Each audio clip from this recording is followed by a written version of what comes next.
Relations homosexuelles avec un jeune garçon. Énorme rebondissement d'une affaire entre Maurice Kamto et Messanga Nyanding. Pendant de nombreuses années, le président national du MRC était sujet à des rumeurs sur l'homosexualité qu'il pratiquerait alors que c'est interdit selon la loi camerounaise. Mais sachant tout ce qui précède, le père Pascal Charlemagne Messanga Nyanding a affirmé avoir en sa possession une vidéo dans laquelle on voit le président du mouvement pour la renaissance du Cameroun, MRC, Maurice Kamto en pleine pratique homosexuelle avec un jeune garçon. Rappelle d'ailleurs notre confrère Actu Cameroun. Portez-moi plainte si vous voulez, je vais vous montrer une vidéo du ministre Kamto nu en pleine relation sexuelle avec un jeune garçon. Et tenez-vous bien, le garçon en question vit, déclarait le père Messanga Nyanding sur le plateau d'Afrique Média le 03 octobre 2018. D'après les propos du secrétaire national à la communication du MRC, Joseph Emmanuel Atba, il n'y a même pas eu l'ouverture d'une enquête après les accusations de pratiques homosexuelles portées par Messanga Nyanding contre Maurice Kamto.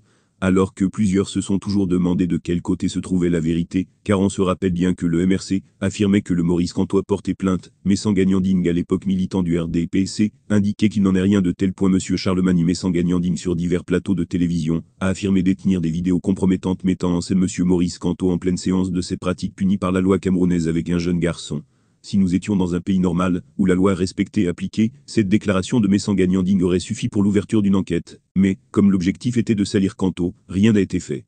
Pour cette accusation ignoble de pratique d'homosexualité, malgré des multiples plaintes, dont Maurice Kamto a saisi la justice camerounaise, aucune n'a abouti à ce jour, ne serait-ce qu'à l'ouverture d'une procédure, car il faut que Maurice Kamto reste accablé d'une infamie, que des membres de certains partis politiques dits de l'opposition, propagent à leur tour à cœur joie.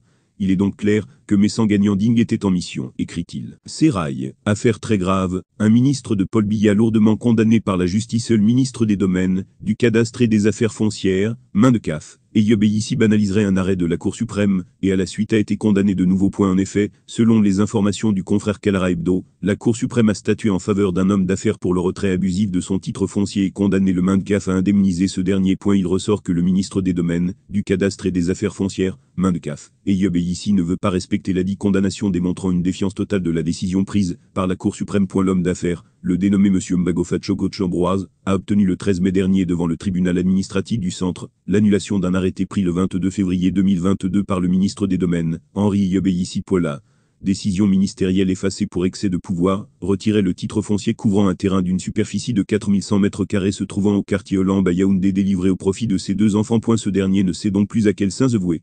Dans cette même affaire, c'est la deuxième fois que ce dernier obtient gain de cause sans aucune réaction du ministre des Domaines, du Cadastre et des Affaires foncières, main de CAF, Eyob Eyissi ou de son administration.